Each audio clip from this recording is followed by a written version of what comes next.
vuelve al mundo. Eso es apostatar. Y es precisamente en el contexto de una de las advertencias más fuertes de esta carta en contra de la apostasía que se encuentra el texto que vamos a estudiar en la mañana de hoy. De hecho, algunos han concluido erróneamente a la luz de este pasaje que un verdadero cristiano puede perder la salvación y volver otra vez a su estado anterior de incredulidad. Pero mis hermanos, tal cosa es imposible. La escritura es muy clara en el sentido de que solo apostatan de la fe aquellos que parecían ser cristianos, pero que nunca lo fueron realmente. Dice en Primera de Juan capítulo 2, versículo 19, salieron de nosotros, pero no eran de nosotros, porque si hubiesen sido de nosotros, habrían permanecido con nosotros, pero salieron para que se manifestara que no todos son de nosotros. La razón por la que hay tantas advertencias en contra de la apostasía, no solamente en esta carta, sino en todo el Nuevo Testamento, es porque no podemos asumir que todos los que profesan ser cristianos y que son miembros de la iglesia, en verdad son lo que dicen ser. Salieron de nosotros, pero no eran de nosotros. Y salieron para que se manifestara que todavía es posible que haya algunos aquí que no son de nosotros. Vean el versículo 9 una vez más.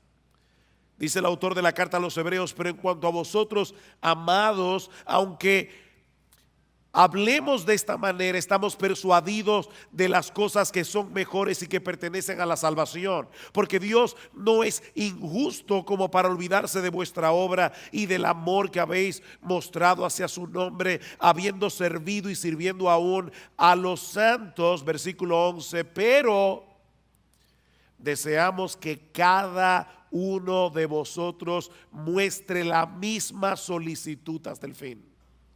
¿Para qué? Para alcanzar la plena seguridad de la esperanza.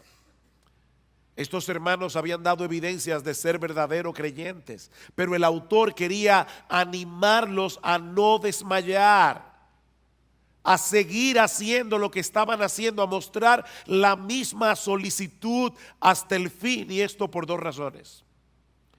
La primera es que la perseverancia es la marca por excelencia de la preservación divina. La perseverancia es la marca por excelencia de la preservación divina. Hermanos, déjenme hacerles una pregunta y me van a excusar, pero voy a estar tomando agua toda la prédica. No se preocupen por mi garganta, no, que eso no los perturbe. Déjenme hacerles una pregunta. ¿La fe es un don de Dios? ¿Sí o no? ¿Y el arrepentimiento es un don de Dios? Sí, es un don de Dios. Ahora, ¿cómo yo sé que Dios le ha dado a alguien el don de la fe? Porque la persona cree. ¿Cómo yo sé que Dios le ha dado a alguien el don del arrepentimiento? Porque la persona se arrepiente. Bueno, ¿cómo yo sé que Dios está preservando a alguien? Porque esa persona está perseverando. La fe verdadera persevera hasta el fin, como vimos en el texto de Primera de Juan. Pero por otra parte, el autor también quiere ayudar a los verdaderos creyentes de esta iglesia a que puedan experimentar la seguridad de salvación. ¿Lo vieron en el versículo 11? Que muestre la misma solicitud hasta el fin para alcanzar la plena seguridad de la esperanza, que puedan estar seguros de que son salvos.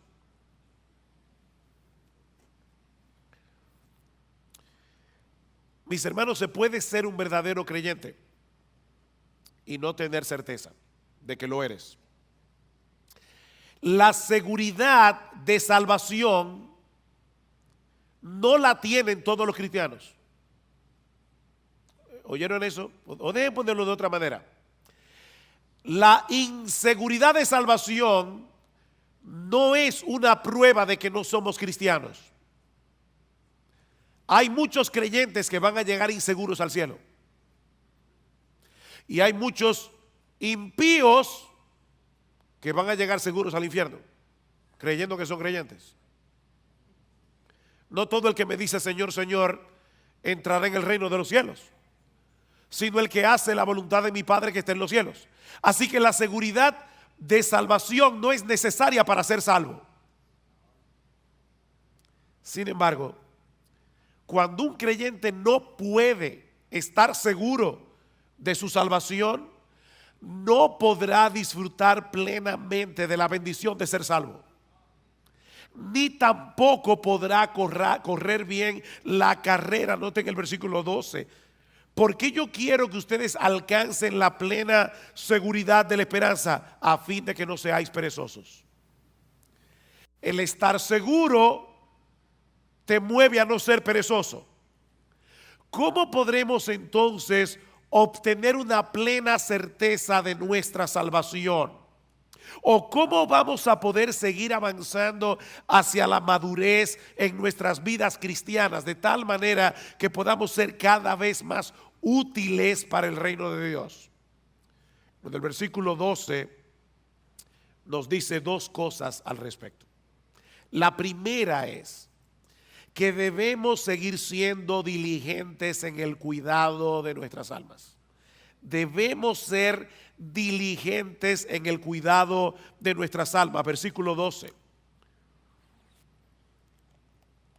A fin de que no seáis perezosos, sino imitadores de los que mediante la fe y la paciencia heredan las promesas, para que no sean perezosos.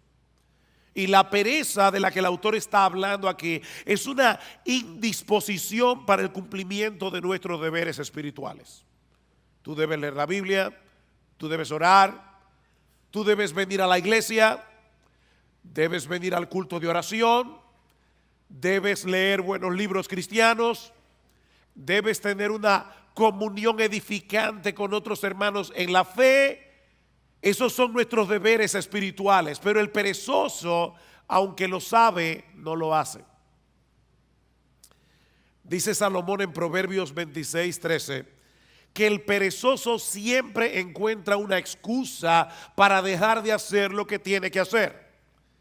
El perezoso dice: hay un león en el camino, hay un león en medio de la plaza. Imagínense ustedes, yo quiero salir a trabajar, pero hay un león fuera de la puerta de mi casa.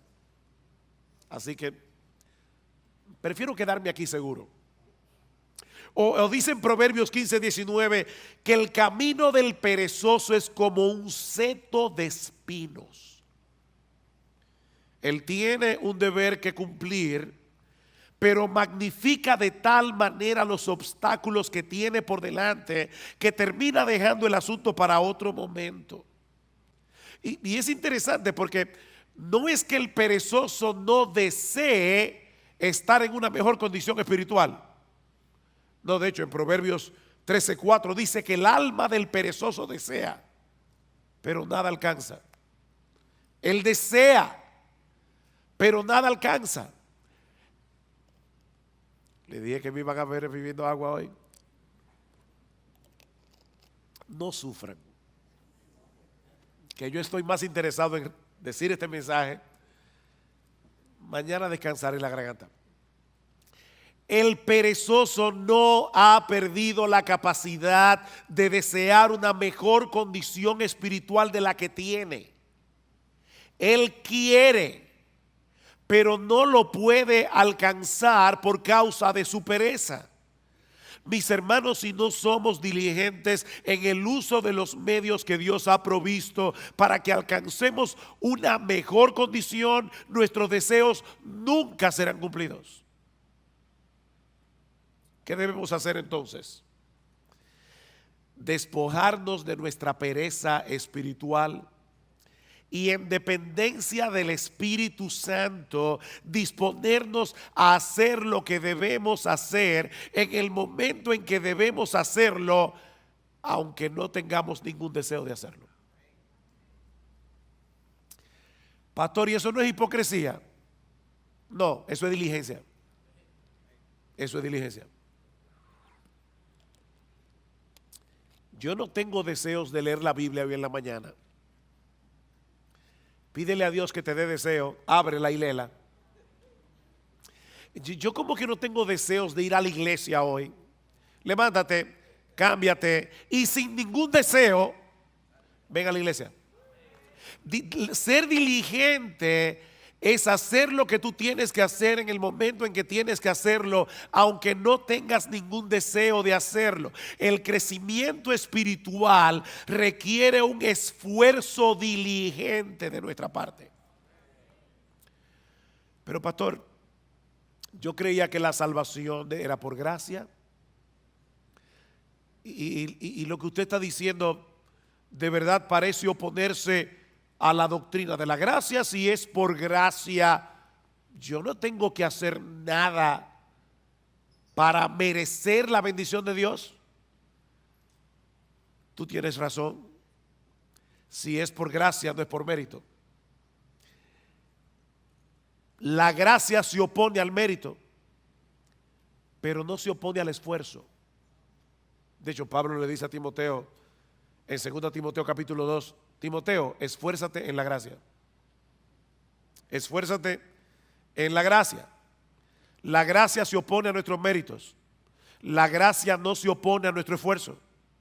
Es en el contexto de nuestra diligencia que podemos disfrutar de la bendición de Dios.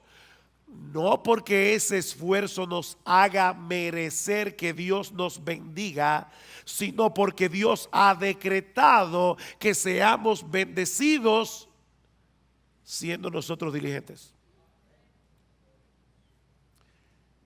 usando los medios de gracia, la lectura regular de la palabra, la vida de oración privada y corporativa, congregarnos con el pueblo de Dios en el día del Señor, participar de la Santa Cena como haremos esta noche, leer buenos libros cristianos. Dios ha decretado fortalecer nuestra salud espiritual haciendo uso de esos medios. Pero el hecho de esforzarnos por hacer esas cosas no nos hacen merecedores de nada, porque esa diligencia es impulsada en nosotros de pura gracia en una forma misteriosa que nunca vamos a poder entender. ¿Qué dice Pablo?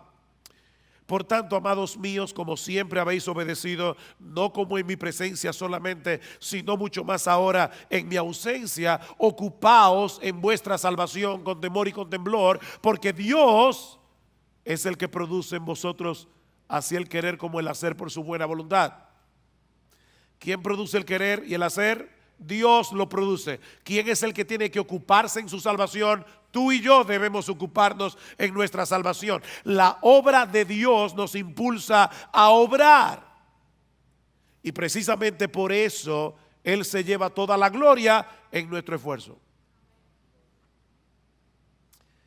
Pero toda bendición que nosotros recibimos de la mano de Dios no es por nuestro esfuerzo, es por los méritos de nuestro Señor Jesucristo. Bendito el Padre, el Dios y Padre de nuestro Señor Jesucristo, que nos bendijo con toda bendición espiritual en los lugares celestiales en Cristo, según nos escogió en Él desde antes de la fundación del mundo. Todo lo que nosotros disfrutamos de la mano de Dios es únicamente por Cristo. O déjeme decirlo de otra manera.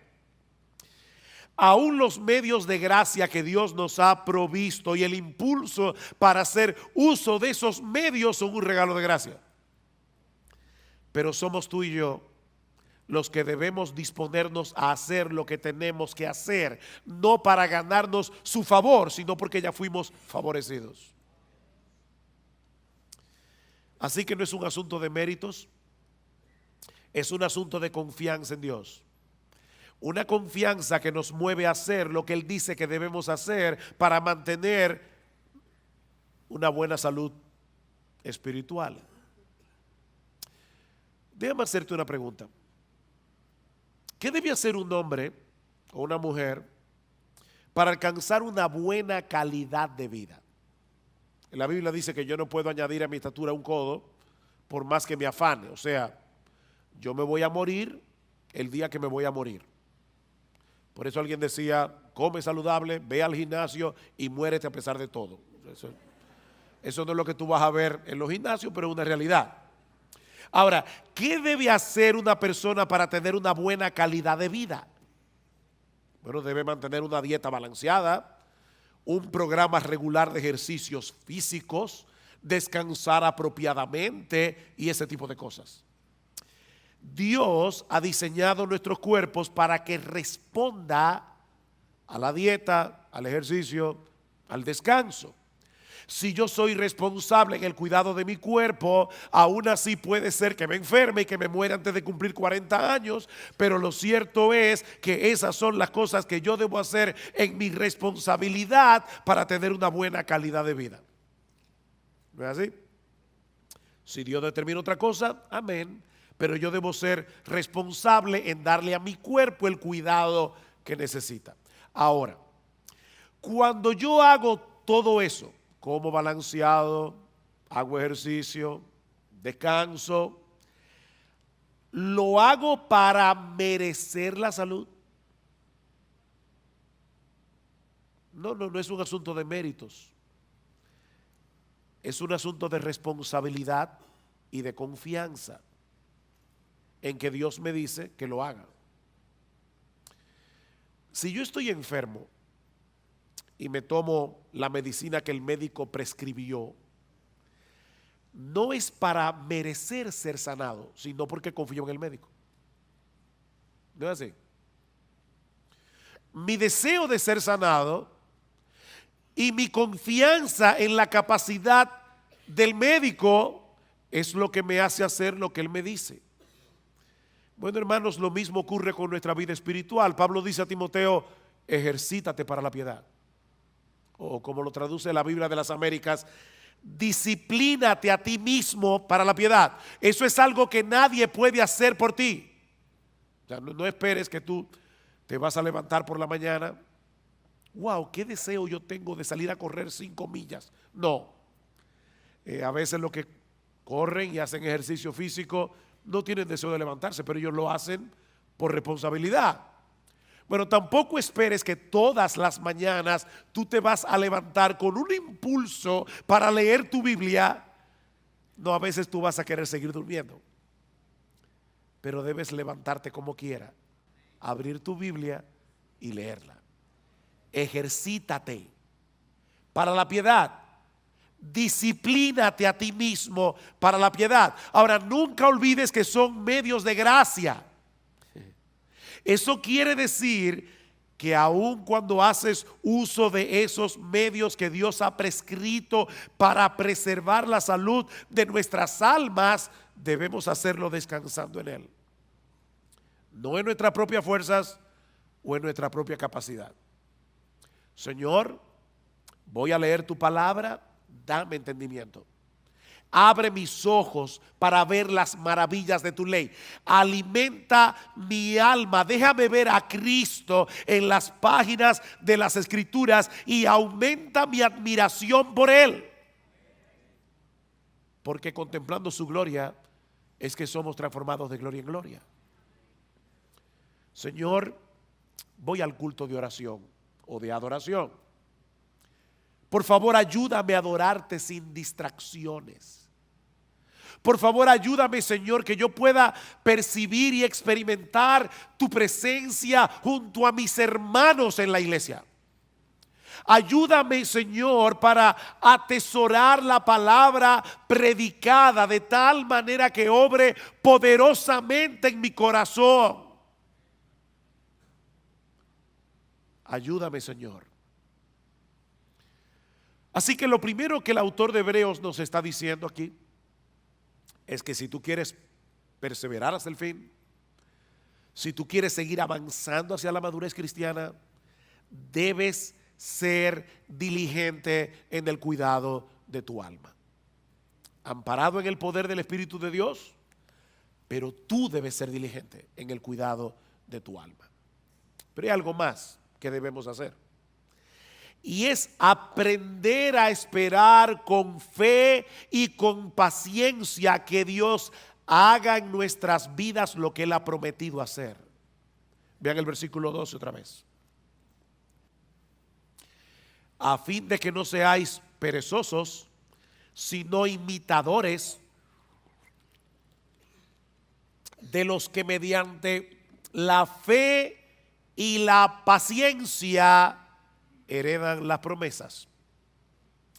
El texto no nos dice explícitamente quiénes son esos creyentes a los que debemos imitar, pero obviamente se refiere a todos los hombres y mujeres de fe del Antiguo Testamento que encontramos en el capítulo 11 de la carta a los Hebreos, y de los cuales Abraham es un prototipo. Vean el versículo 13. Pues cuando Dios hizo la promesa a Abraham, no pudiendo jurar por uno mayor, juró por sí mismo. ¿Por quién jura Dios?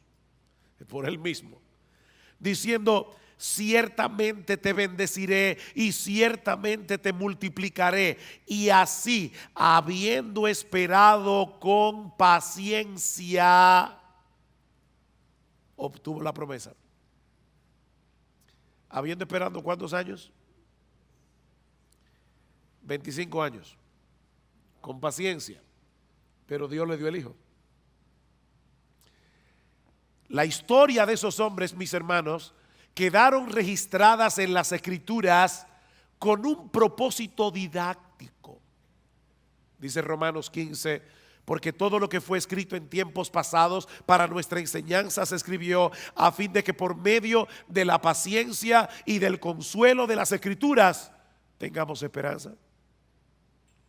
No es un consuelo para ti leer la historia de Abraham y ver que cuando este hombre tenía casi 100 años y Sara 90 y era estéril, esta mujer salió embarazada? ¿Y sabes qué fue lo que le embarazó? La promesa de Dios. Dios lo prometió. Y cuando Dios promete algo, Él lo hará en su tiempo, pero Él lo hará.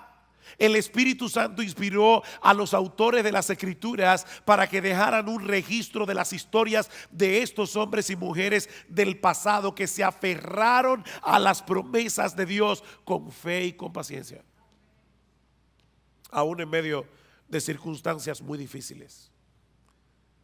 Y Dios quiere que imitemos a esos hombres que supieron esperar paciente y confiadamente en el cumplimiento de las promesas. La fe nos capacita para confiar en el poder y en la buena disposición de Dios para concedernos lo que Él nos ha prometido, pero la paciencia nos permite esperar que Él lo haga en su tiempo, no en el nuestro. Fe y paciencia. Mis hermanos, la clave para perseverar hasta el fin no es creer, es seguir creyendo.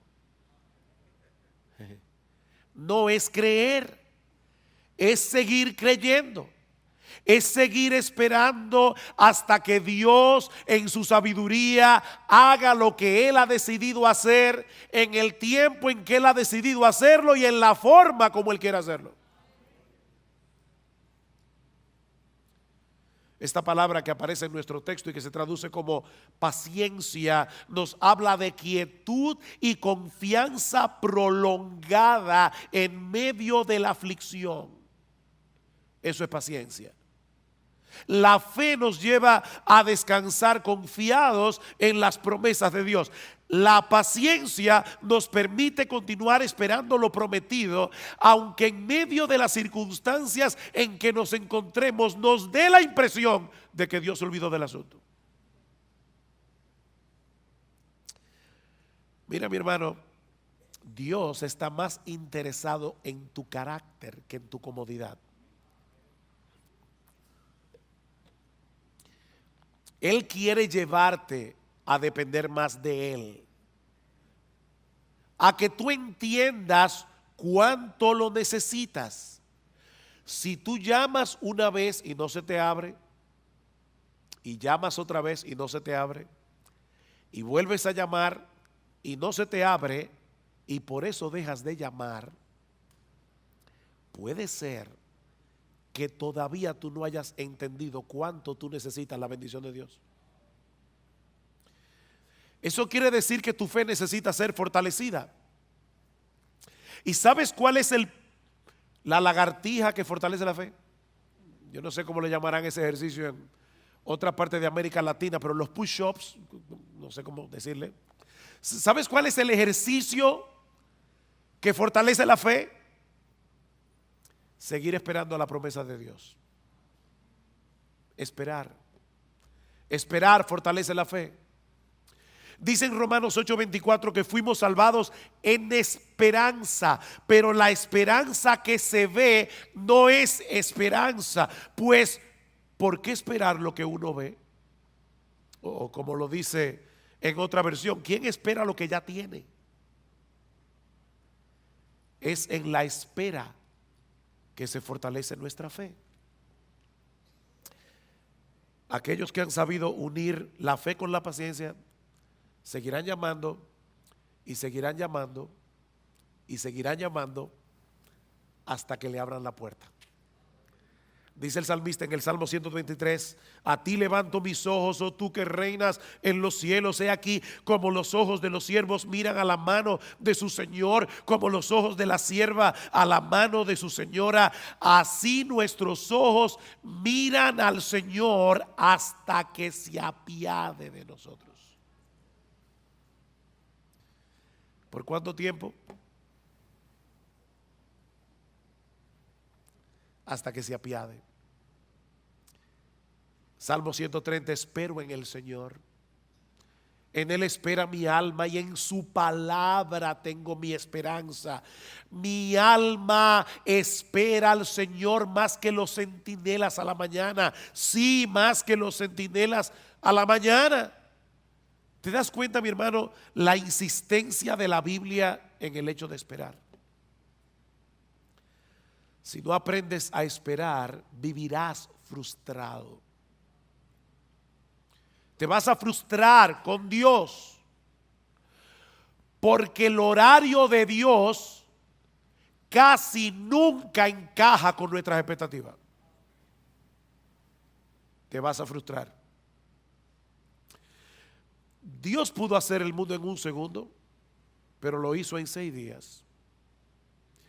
Y dice que al principio la tierra estaba desordenada y vacía, y Dios la fue trabajando poco a poco, poblando la tierra hasta hacerla productiva. Dios hace las cosas en su tiempo. Mi hermanos, no es como a nosotros nos parece mejor, sino es como Él sabe que es lo mejor. Ustedes recuerdan cuando Elías le oró a Dios. Había una sequía de 3 años y medio y el Señor no envió la lluvia de inmediato. Elías le dice a su criado: ve a ver si tú ves algo en el cielo. El criado regresó diciendo: yo no veo nada. Vuelve otra vez. Nada. Vuelve otra vez. Nada. Vuelve otra vez. ¿Saben cuántas veces volvió el criado? 7 veces. Oigan, hay que tener paciencia. En este caso del criado con Elías. Pero ya no te dije que no hay nada. Ve otra vez. Finalmente el criado llega y le dice: veo una pequeña nube como la palma de un hombre que sube del mar. Cuando Gloria y yo fuimos a visitar a nuestra hija en Medio Oriente, aquel lugar es desértico, casi nunca llueve. De hecho, desde abril hasta noviembre no hay nubes en el cielo, nunca, nada de nube, ni una sola.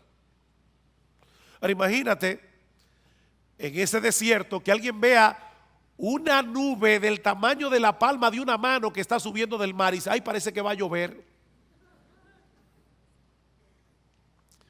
Elías, que entendía perfectamente el modo de obrar de Dios, le dice al criado: sube y dile a Acab, prepara tu carro y desciende para que la fuerte lluvia no te detenga. Y sucedió que al poco tiempo el cielo se oscureció con nubes y viento y hubo una gran lluvia.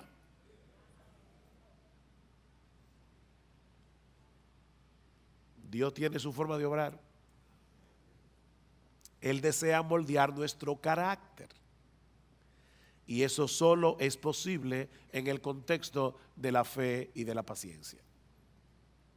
Tenemos un problema, deseamos ser atendidos de inmediato, entendemos que el asunto es urgente. ¿Y saben lo que hace Dios? Dios mueve las cosas de tal manera que todo el mundo esté ocupado y que nadie te pueda atender. ¿Te ha pasado? ¿Sabes qué es lo que Dios está haciendo? Enseñándote a esperar con fe y con paciencia. Tu mayor problema no es que te atiendan. Tu mayor problema es tu falta de fe. Y Dios está moldeando tu carácter. Mis hermanos, ¿qué aflicción puede ser mayor que la muerte de un ser querido? Pero cuando Marta y María mandaron a llamar a Jesús porque Lázaro estaba enfermo, el Señor ni se apresuró. Él esperó pacientemente al que el problema se pusiera peor para mostrar más abundantemente su poder. Lázaro finalmente murió y Cristo lo levantó de los muertos. Y en el proceso le enseñó a Marta y a María a esperar con fe y con paciencia.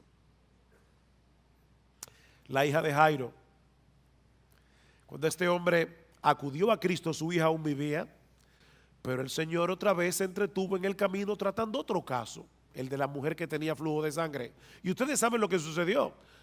La niña muere y Cristo de nuevo la levanta de los muertos.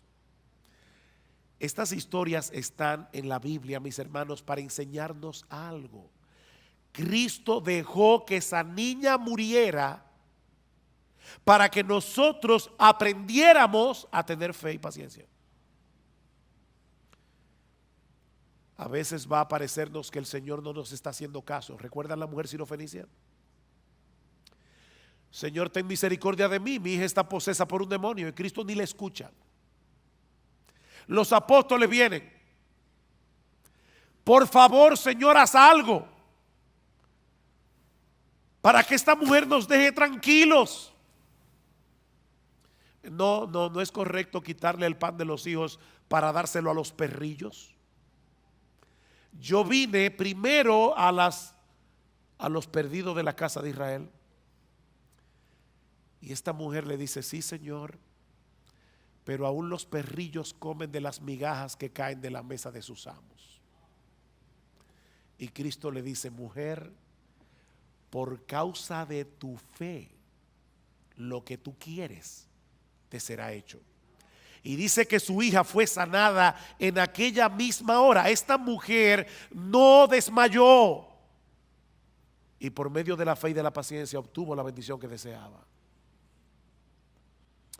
He aquí entonces, mis hermanos, la metodología divina para seguir avanzando en nuestras vidas cristianas y llegar a experimentar seguridad de salvación. Debemos ser diligentes en el cuidado de nuestras almas y ser imitadores de aquellos que por la fe y la paciencia heredaron las promesas. Dios nos ha dado promesas ciertísimas en su palabra, incluyendo el hecho de que Él ha de guardarnos en Cristo hasta el día en que estemos en su presencia en cuerpos glorificados, contemplando y deleitándonos en su gloria por los siglos de los siglos.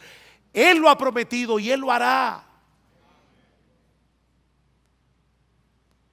Mis ovejas oyen mi voz y yo las conozco y me siguen, y yo les doy vida eterna y no perecerán jamás, ni nadie las arrebatará de mi mano. Mi Padre que me las dio es mayor que todos y nadie las puede arrebatar de la mano de mi Padre.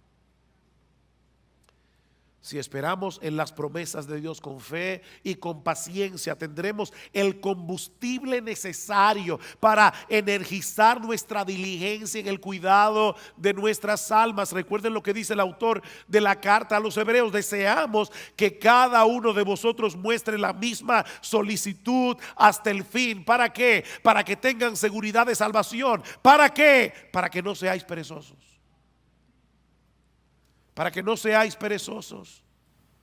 Las promesas de Dios son las que le dan contenido a nuestra fe. Creer en Dios es confiar en su fidelidad para cumplir lo que Él ha prometido sobre la base de la obra consumada de Cristo a nuestro favor. Eso es lo que el autor de la carta dice más adelante. Versículo 16. Porque los hombres juran por uno mayor que ellos mismos, ¿no es así?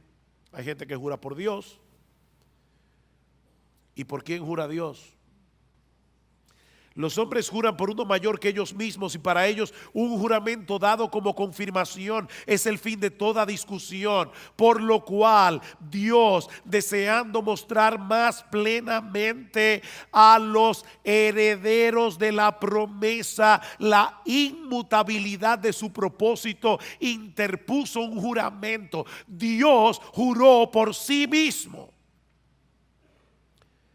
a fin de que por dos cosas inmutables, en las cuales es imposible que Dios mienta, los que hemos buscado refugio seamos grandemente animados para asirnos de la esperanza puesta delante de nosotros.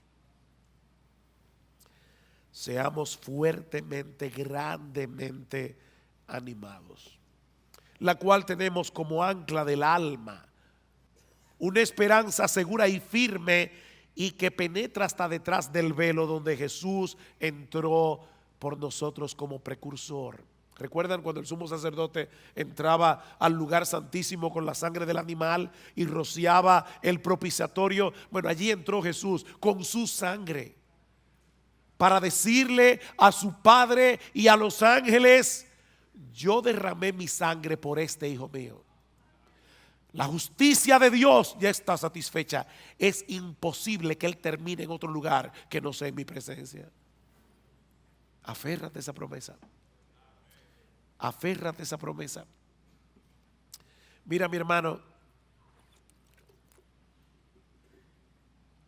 en la misma medida en que seamos capaces de esperar con fe y con paciencia en las promesas de Dios, en esa misma medida seremos capaces de poner toda diligencia en el cuidado de nuestras almas. Eso es lo que dice Pedro al inicio de su segunda carta. Recuerdan, y voy a leer la Biblia de la Reina Valera. Dice: como todas las cosas que pertenecen a la vida y a la piedad nos han sido dadas por su divino poder, mediante el conocimiento de aquel que nos llamó por su gloria y excelencia, por medio de las cuales nos ha dado preciosas y grandísimas promesas, para que por ellas llegaseis a ser participantes de la naturaleza divina, habiendo huido de la corrupción que hay en el mundo a causa de la concupiscencia.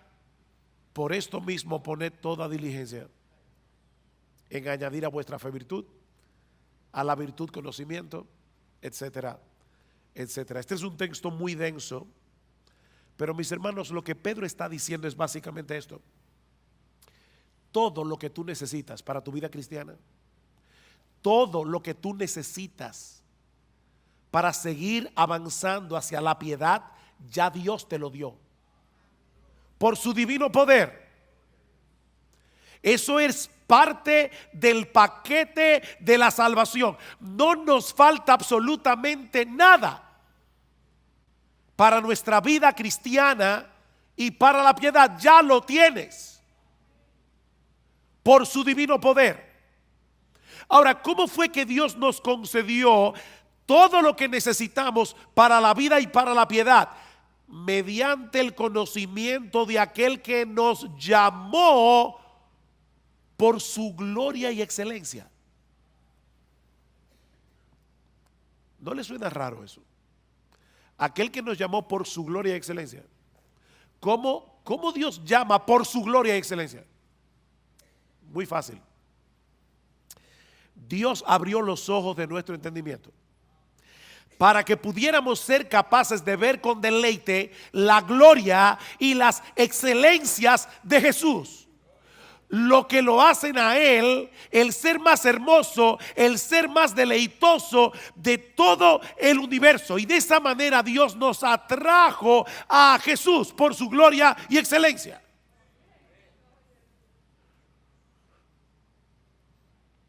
Y ahora Pedro está diciendo, el hecho de saber que el poder omnipotente de ese Dios que nos llamó por su gloria y excelencia está obrando en nosotros hasta que estemos en su presencia en cuerpo y almas glorificados, es una poderosa motivación para poner toda diligencia en añadir a vuestra fe virtud, a la virtud conocimiento. Alguien lo ilustra de esta manera. Imagínate que tú eres un prisionero de guerra en un campo de concentración y has perdido toda esperanza de salir vivo de allí. Y en tu desesperanza ya tú comenzaste a vivir descuidadamente. Tú lo que quieres es sobrevivir hasta la muerte y ya tú no te preguntas si algo está bien o algo está mal. Como decimos en buen dominicano, tú estás dado al pecado. Pero de repente te enteras de que se está planificando un intercambio de prisioneros. Y ves que se acerca a la fila donde estás tú el guardia que tiene la responsabilidad de señalar a los que van a ser libertados y enviados de vuelta a su familia. Si el guardia te señala a ti, eso no sería un mero conocimiento. Recuerden que Pedro dice, mediante el conocimiento de aquel que nos llamó por su gloria y excelencia. Pero ese conocimiento transforma, ese conocimiento anima. Si el guardia se te acerca a ti, tú no vas a pensar, oh, qué interesante, me llamó a mí. No, mi hermano, en ese momento el poder de la esperanza va a energizar todo tu cuerpo y tu alma, porque sabes que has sido llamado para ser de nuevo un hombre libre. Bueno, eso es precisamente lo que Pedro nos está diciendo aquí. El hecho de saber que el Dios de gloria se nos ha acercado y nos ha dicho, tú que estás allí, ven, yo te mostraré mi gloria y te daré una vida eterna glorificada para disfrutarla. Esa es una esperanza que energiza nuestra diligencia para seguir avanzando en el camino de la piedad. De ahí lo que sigue diciendo Pedro. Como ustedes tienen esas preciosas y grandísimas promesas, vosotros también, poniendo toda diligencia por esto mismo, añadid a vuestra fe virtud, a la virtud conocimiento, al conocimiento dominio propio, al dominio propio paciencia, a la paciencia piedad, a la piedad afecto fraternal y al afecto fraternal amor. ¿Se dan cuenta? Este texto concluye como comienza Hebreos 6. Pedro lo pone al revés. Esperar con fe y con paciencia en las promesas de Dios es lo que nos hace diligentes para añadir a la fe virtud, a la virtud conocimiento y así sucesivamente. Mis hermanos, no hay forma de avanzar sin esperanza. Y la esperanza se alimenta de las promesas de Dios. Solo si aprendemos a esperar en ellas con fe y con paciencia. Promesas, esperanza, fe y paciencia. Y ahora yo te pregunto, ¿qué tanto tú estás alimentando tu esperanza con las promesas de la palabra de Dios? ¿Qué tan a menudo tú traes esas promesas a tu mente, sobre todo cuando estás en medio del dolor y de la aflicción? ¿Cuándo fue la última vez que en una forma consciente tú meditaste en una promesa de las Escrituras hasta que la paz y la quietud trajeran descanso a tu alma?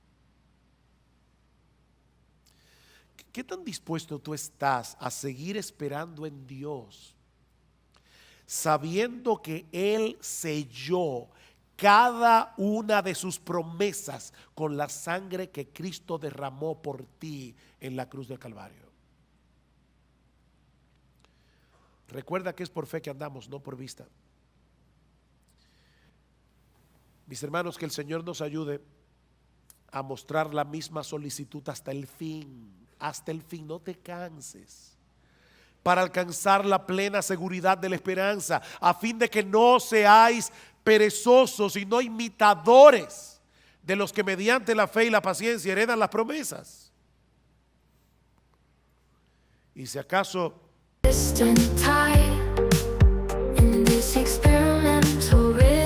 I'm here to buy a symphony of dreams in an indie rock scene, in this layered dance where my heart's been.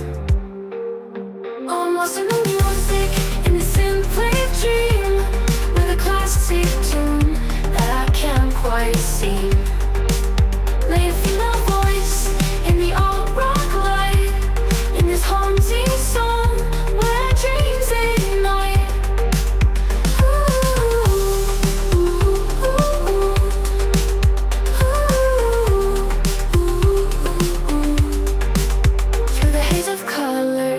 Starry nights, I found my rhythm in the soft moonlight. Echoes of the past, they whisper sweet, in this rock world where the beat repeats. Melodic whispers like a distant tide.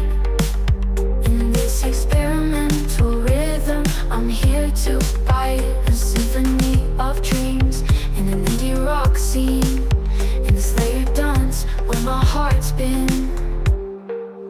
Oh, I'm lost in the music, in this simply dream, with a classic tune that I can't quite see.